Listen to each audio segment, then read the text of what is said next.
It's time to say the quiet part out loud. The public markets today are completely tied to the AI theme. Completely. We have 7 stocks driving the entire public market.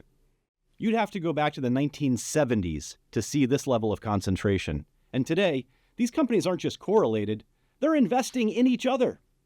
For decades, investors have been lectured that indexing and cheap is the way to go in the public markets.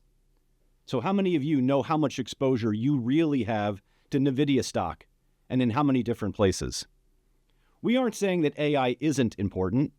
In fact, we are saying that today, and for the next several years, it is the most important. It isn't just fueling the public markets, it is accounting for about half of US GDP growth. Let's step back and remind ourselves, what is the thesis here? It is this, that large language models will continue to grow and scale, and the adoption and usage will bring significant economic benefits, and all of that powers the public markets. Hey, if you believe Elon, we won't even need to be working at all or 10 or 20 years. So if the large language model narrative works as advertised, great. But if some smart critics of that model are right, and they're not as scalable, then the public markets and the overall economy, well, it's in for a lot of pain.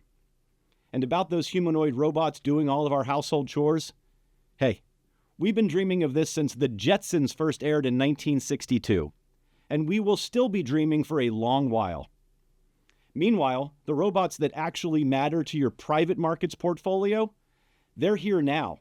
They're driving industrial and manufacturing plants that can run on a fraction of historic labor. That's worth getting loud about.